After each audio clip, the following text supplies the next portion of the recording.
nó ra như rau muống này. Này làm sao mà để lại được các bạn chị, không kịp luôn. Thì là một số lượng chưa hết được các bạn chị. Đây các bạn chị có để ý không, đây là những cái lượng mật này, đấy, những lượng mật nó bám trên cái bông này, đấy, thu hút những ong này, các loại côn trùng tấn công, trong đó có bọ trị là nó thích, đấy, nó tấn công vào. Xin chào tất cả các bạn chị quay lại với Nắng Tây Nguyên TV nha, lại là nông dân Tây Nguyên đây các bạn chị ơi.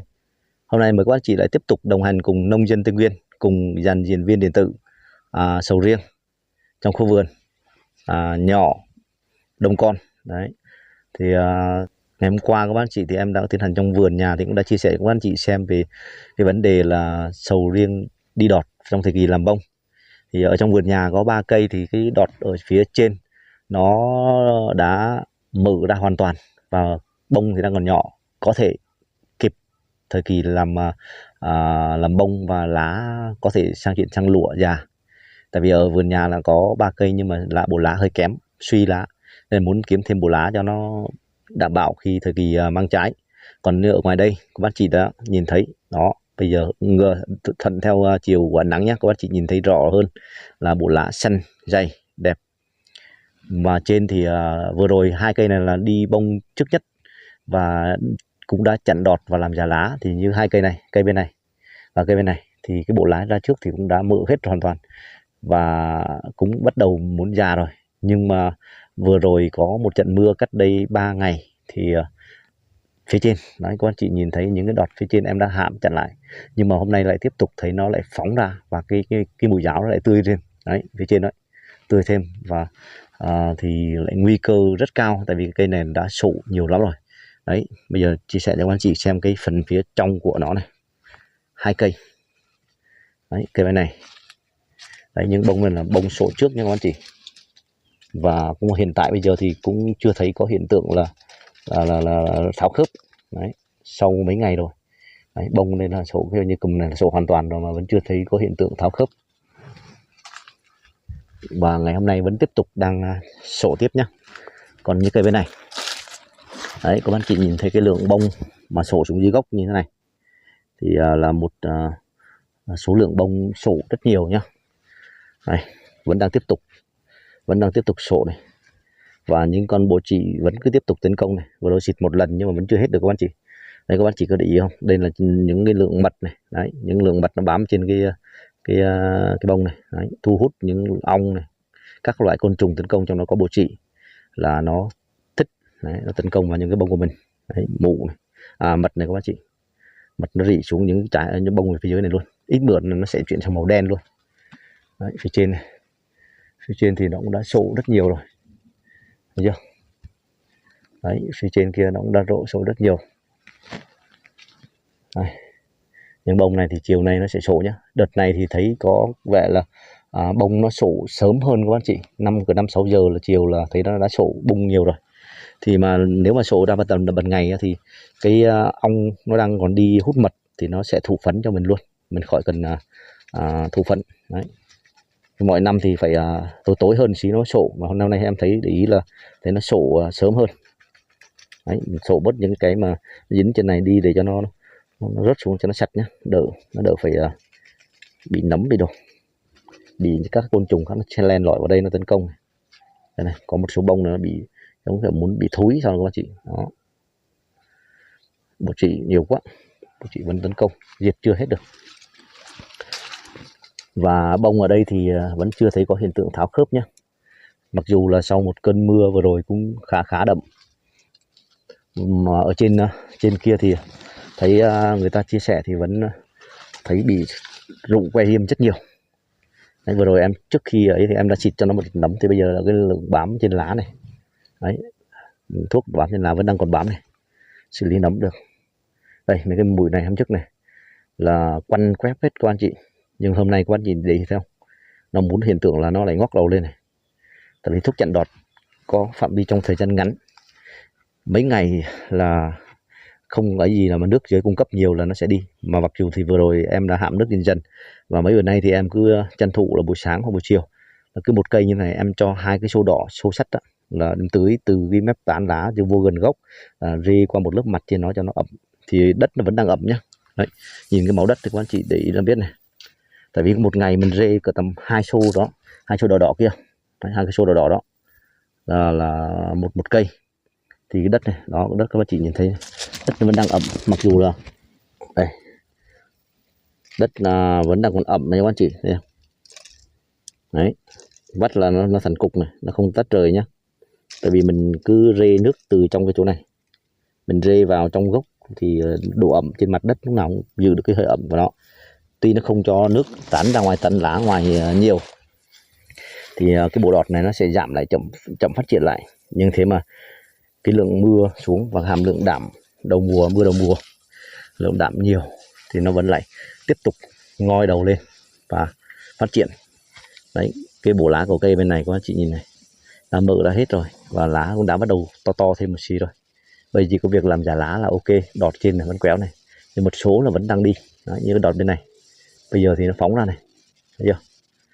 Nên là nguy cơ về bông đá sổ như thế này, bông rụng tháo khớp là rất cao. Nên là em sẽ không có sự lựa chọn khác nữa. Bây giờ bắt buộc rồi, sẽ quyết định một là dùng biện pháp là dùng MKB và ra hoa xanh kết hợp lại với nhau để xịt cho nó rụng hết toàn bộ những cái lá non, đọt non trên kia rớt xuống. Hai nữa thì chọn phương pháp an toàn hơn, không ảnh hưởng đến bộ lá già và những lá mà đã mở ra chuẩn bị già, thì dùng biện pháp bằng thủ công là vặt lá. Đối với trường hợp mà vặt lá để cho nó khỏi ảnh hưởng đến cây sầu riêng thì với trong vườn đây số lượng ít, cả nhà cả đây thì có tầm chục cây lớn, còn cái số mà nhỏ nhỏ như thế này 2 năm, 1 năm rưỡi, 2 năm hoặc hơn 2 năm thì phải 1 đến 2 năm nữa thì bắt đầu mới có thu được, bắt đầu thu bói thì lúc đó tiến tiếp. Còn bây giờ thì cho cái số sầu riêng trong vườn nhà đây hiện tại bây giờ những cây lớn trước thì được cả tầm chục cây các bác chị, hoặc hơn chục cây, có mấy cái nhỏ nhỏ vừa nữa thì mình sẽ dùng biện pháp là chặn đọt bằng thủ công, là bằng tay mình vặt nha các bác chị. Thì một ngày mình vặt cả tầm vài cây gì đó, cứ 2 ngày là gần hết. Tại vì trong vườn nhà thì 3 cây là nó vẫn không sao cả, đọt đi thành công. Còn chỉ có tầm 6-7 cây, trong đó 2 cây này thì nó đã già gần hết, còn một số ít thôi, nó phóng lên thôi. Còn lại là 5-6 cây gì đó thì mình tranh thủ mình vặt cả tầm 2 ngày. 2 ngày thì nó xong, mình đỡ phải ảnh hưởng đến phân vân về là hậu quả của đi đọt, rụng trái, rụng bông, rụng mắt cua, rụng bông, rụng trái non, và đảm bảo được là không bị ảnh hưởng đến lá.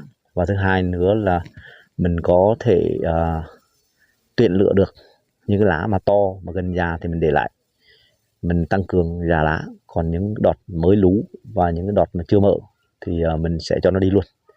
Còn những cái mà bắt đầu mới chưa mở kia thì khả năng là làm già cũng không kịp nữa rồi. Vậy với ông đây nó đã sổ nhiều quá rồi. Đấy, phải chấp nhận phương án đó thôi, cũng chẳng biết phương án nào hơn nữa. Phía ngoài này thì nó bị còn nó ra đọt mạnh hơn. Đấy, cây này cũng thế này, cây này thì cũng sổ vào cái cuộn bông đợt 2, đợt 3. Đấy, vẫn đang còn đầy ở trên các bác chị, cũng chưa dám vặt bỏ. Tại vì cái số lượng bông phía trước này với đọt đang đi trên thì nó đang để coi lỡ mà nó có xảy ra xui xẻo rụng hết các loại bông lớn kia thì mình đang còn có lượng bông sơ cua. Sau đó mình sẽ tiếp tục tiên lửa tiếp. Tại vì cái dàn cây của mình thì nó cũng đang còn sung, chưa đến nỗi là suy cây, nên là cũng bớt lo về phần đó. Đấy, bây giờ thì em sẽ xử lý 2 cây ở phía ngoài đường này trước. Đấy, 2 cây này nặng nề nhất. Đây, lượng đọt của nó các bác chị này, thấy chưa?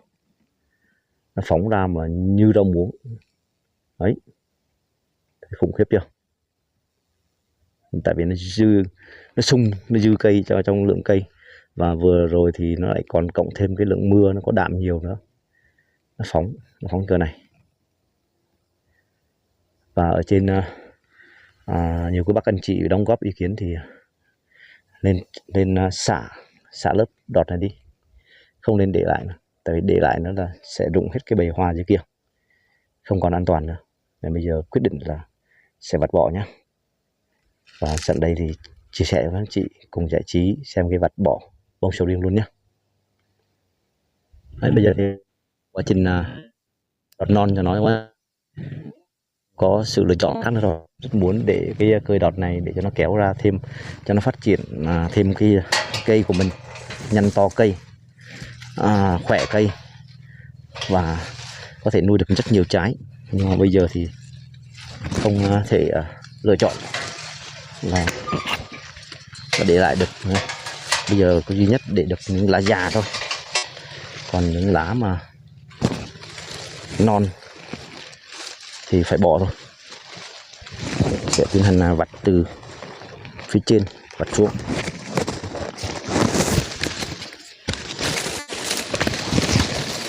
Đọt nó phóng như này thì thôi chứ các bạn chị nghĩ sao? Đây, các bạn chị nhìn này, đó, đọt nó đi ra như thế này thì cây nó sung cơ nào.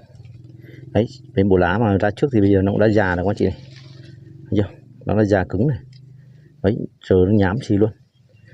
Mấy cái lá thì mình có khả năng mình chừa lại được, còn lại mình sẽ vặt bỏ hết đi. Đấy, vặt bỏ một cái non này hết. Đây. Đấy, không thể chậm trễ nữa rồi. Đấy, không thể nhân nhượng đây. Đây bây giờ sau khi em vặt thì nó còn lại những cái lá này nó đã gần già rồi, thì mình sẽ tăng cường thêm chất già lá cho nó để giữ được thêm mấy cặp lá thôi. Đây, một số lá đã trước thì nó đã già hết rồi. Đấy, cái lá mở này thì cho đi luôn đi, chỉ trở lại những cái lá to thôi. Đấy, đây này. Đấy.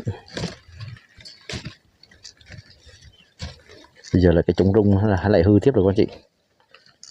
Đây là không có cái chống rung rồi, phải dùng bằng cơ tay rồi.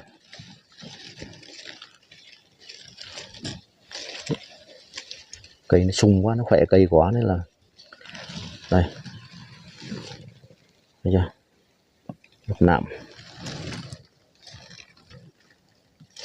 Đấy, vặt bỏ hết luôn. Đây là dùng với trường hợp là vườn sầu riêng ít nhé. Nếu mà vườn sầu riêng mà số lượng nhiều thì không có sự lựa chọn nào khác bằng chỉ có dùng MKB và ra hoa xanh kết hợp lại mà đốt thôi, đốt cho nó trưởng hẳn thôi. Chấp nhận hại lên lá nhưng mà nó còn hơn là rụng hết trái. Sau thời kỳ nó làm bung làm trái ổn định rồi thì mình sẽ tăng cường mình kéo và kiếm thêm bộ lá tiếp. Bây giờ thì nó ra như cái rong muống như thế này. Đấy, nó ra như rong muống này. Này làm sao mà để lại được các bạn chị, không kịp luôn. Đây, đó, này, ngắt ngang đọt này luôn đi. Năm ngoái thì cũng có một số nhà người ta cũng dùng biện pháp như thế này, thuê công nha các bạn chị, thuê công đi vặt, trèo lên vặt thì họ sợ hại cây, họ chơi biện pháp như này, mất thời gian hơn nhưng mà nó sẽ đảm bảo là an toàn hơn cho mình. Ồ, vặt mất 2 lá già rồi, uống chưa? Kiếm từng lá khó mà vặt mất 2 lá già rồi. Đấy, này.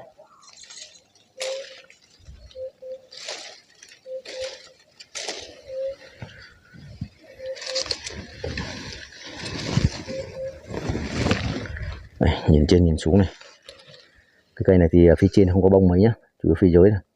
Và cái chỗ kia trước kiểu có cái con gì nó ăn này, ăn mấy cái bông, rụng hết bông. Đấy, đọt này khủng khiếp chưa, đọt này mà nếu có thời gian thì để cho nó đi ra thoải mái là đúng bài luôn, mất biết bao nhiêu dinh dưỡng tập trung vào cho nó này. Đấy, bao nhiêu dinh dưỡng tập trung cho nó, bây giờ phải chấp nhận phá bỏ đi.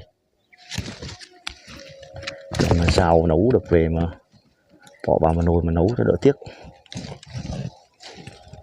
Tiếc là không thể ăn được, chưa ai dám ăn.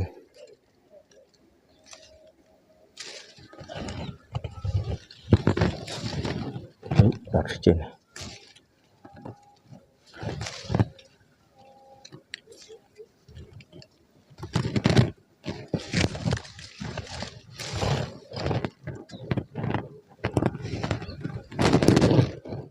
Cũng kịp chưa? Tí nó vặt xong em sẽ chia sẻ cho các anh chị cùng xem coi cái phần ở dưới gốc nó cỡ nào, lá cỡ nào, và cây trước khi vặt và sau khi vặt nó sẽ ra sao. Đấy, bây giờ thì em sẽ tập trung vào em vặt cho nó đã. Thì cũng chia sẻ một đoạn ngắn thôi, chứ bây giờ mà chia sẻ vặt hết cái cây này chắc phải mấy ngày, ngồi vừa tay vừa vặt vừa mất thời gian rồi lại còn quay phim nữa nên là hôm trước thì đã chặn quắt hết rồi nhá, nhưng mà hôm nay thì lại tiếp tục nó phóng mạnh cỡ này. Đấy, bao nhiêu dinh dưỡng này. Đấy, sau khi vặt xong một cái cây này, các bác anh chị nhìn phía ngoài này, đấy là một nạm luôn. Đây, một màu vàng. Đấy,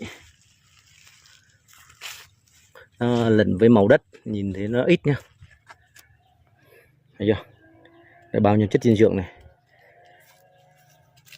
Mình bỏ đi những cái dinh dưỡng để tập trung vào nuôi bông và cái cảm giác an toàn. Thứ hai nữa là đỡ phải hại đến cây với quy mô vườn ít. Đấy, bây giờ các bác chị nhìn lại coi thế nào. Đây, sau khi vặt thì nó cũng có rồi ảnh hưởng một chút cái lá đọt ở trên, do là mình vặt đi nhìn nó rã tơi một xí nhưng mà không đáng kể. Đấy, cây vẫn cứ sum xê, lá vẫn bóng bẩy. Còn những cái lá mà mở ra và gần già và gần chuẩn bị già thì bữa sau mình sẽ tăng cường thêm cho nó một ít làm già lá nữa là đảm bảo. Mà một số lá bên ngoài như thế cũng không đáng kể để mà cạnh tranh dinh dưỡng với cái bông bên trong được. Đấy, những cái cần thiết thì mình đã bỏ đi mất rồi, lại bỏ đi rồi. Thì cái sự an toàn nó đã có gọi là tạm được 50%. Còn thời tiết với phân bón, thuốc, cái này cái kia nữa thì nó ảnh hưởng đến nữa, thì mình cho là mình vặt đi cái đọt thì được cỡ 50% sự an toàn. Đấy, bây giờ sẽ tiếp tục vặt cây bên này, các anh chị cùng xem nhé. Đấy, còn đây là phía trên này, phía trên của cây bên này các anh chị. Đó, đọt khiếp chưa? Đấy. Đó, đọt đó. Để em sẽ vặt xong cây này các anh chị xem coi nó thế nào, ảnh hưởng như thế nào. Đấy, bộ lá này, bộ lá xanh đen luôn, xanh dày luôn nhá. Đấy, lá đẹp chưa? Đấy, sau khi vặt xong cây thứ hai thì trời cũng đã bắt đầu cũng chập choạng tối tối rồi các anh chị. Đấy, các anh chị cùng nhìn lại coi. Đó, mấy cái đọt non đã đi hết rồi, còn những bộ khung chính nằm lại đó. Đấy, mình lấy cái cành nhá. Đấy, còn bộ lá về chiều thì sầu riêng bắt đầu là thấy hơi ngủ đấy. Đấy, quắt lá này là sầu riêng bắt đầu là về chiều nó ngủ, nó nghỉ. Đấy, nó dưỡng sức để ngày mai. Và một số bông thì vẫn đang tiếp tục là chuẩn bị sổ. Đấy, mình vặt đi thì mất thời gian một xí, nhưng mà đỡ phải suy nghĩ về chặn hạm kiểu, tại vì bộ lá mình cũng đã tương đối rồi, khỏi lo. Đấy, mất thời gian một xí mà được 2 cây đó anh chị. Ngày mai em sẽ tiến hành vặt nữa, sớm hơn nữa thì chắc là sẽ xong hết. Tại vì buổi chiều này ra thì cũng hơi muộn, do trời nắng quá ra hơi muộn nên là nó mới được 2 cây. 2 cây rậm rạp như này mà vẫn đã hết rồi, thì ngày mai còn mấy cây nữa thì chắc cả buổi sáng buổi chiều thì nó sẽ xong cái phần chặn đọt bằng bằng máy gọi là bằng phương tiện chạy bằng cơm. Đấy. Còn phương tiện chặn bằng hóa học, bằng thuốc thì không an toàn, nên là sử dụng máy chạy bằng cơm để tiện lựa những cái đọt non bỏ đi. Đấy, thế là gọi là đã đảm bảo an toàn cho mình được 50% này các anh chị. Đấy, sau khi đã vặt xong 2 cây đọt ở phía ngoài thì anh tranh thủ anh tưới cho nó làm mát nhé. Khi sáng mai cỡ 2 xô, chiều 2 xô 2 cái gioan này thì nó sẽ làm mát được cái đất. Tại vì đọt đang đi nhiều nên mình tưới cái đủ mát cho bông, và thứ hai nó bông đang sổ nhị thì mình tưới cho nó giữ ẩm thôi. Nhiều nước quá thì nó lại dư cái lượng nước trong bông, nó tỷ lệ phấn nó cũng kém.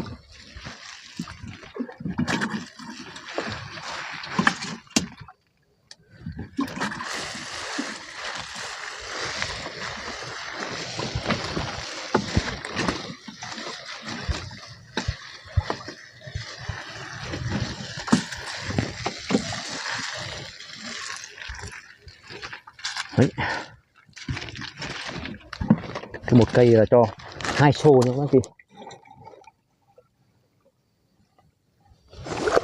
2 xô là đủ, làm mát rồi.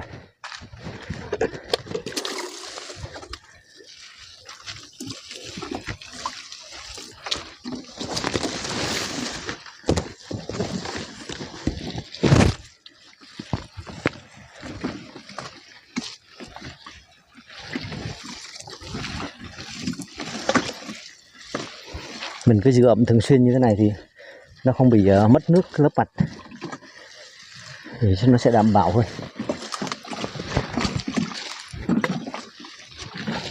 Đấy, 2 xô là đẹp.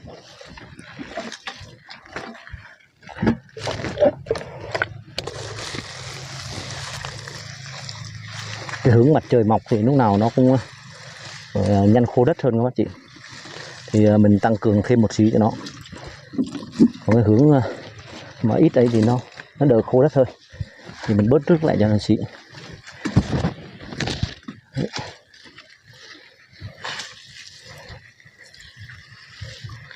Ngoài rê cho nó mát. Nói chung cái phần rễ chỗ này là vẫn đang hút được rồi.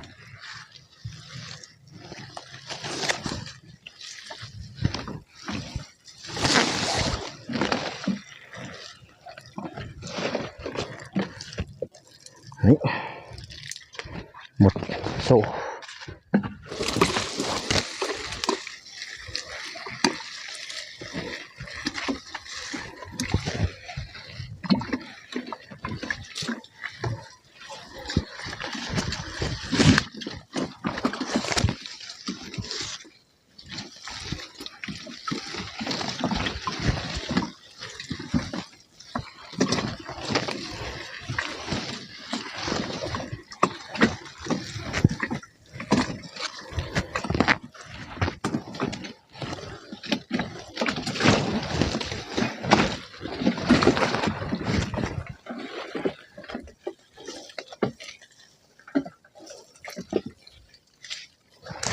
Vậy là em đã tưới hết cho mấy cây sầu riêng rồi các bác chị.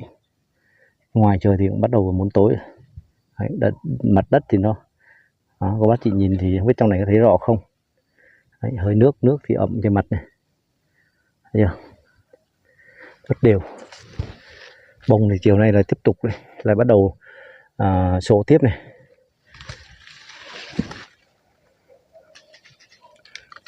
Đấy, cây này là sổ trước, sổ gần hết rồi. Số lượng bông về chiều. Đấy, mình rung như thế này đi cho nó sạch bớt những cái kia nó rớt ra ngoài đi thì nó sạch cái bông nhé. Đấy, bột chì rất nhiều. Đấy, bột chì bỏ lòm nhộm luôn.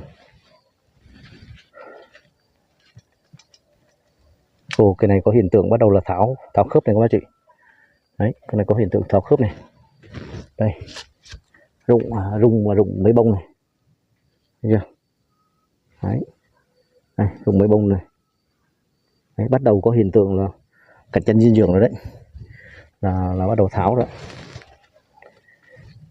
Mấy bông ra trước, do là nó ra trước nên là trên thì đọt nó phóng, mà dưới này thì nó ấy thì bắt buộc thì nó phải ấy thôi, nó phải xạ thôi. Đấy, mới có thấy xả được mấy bông quá chị. Bên này cũng có mấy nhánh này, đây cái dấu của nó này, chưa đó, dấu sổ đó. Và cái bên này có vấn đề gì không?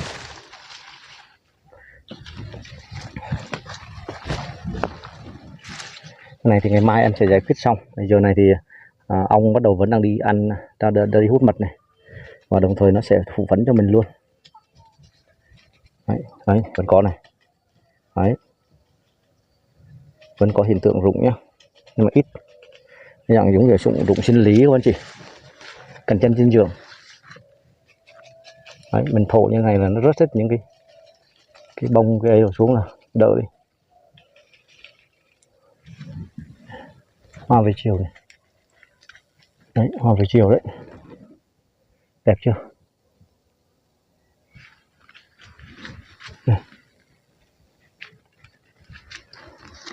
Đấy, hoa về chiều cực đẹp luôn. Đấy, vậy là kết thúc một ngày làm việc của một nông dân Tây Nguyên nhé.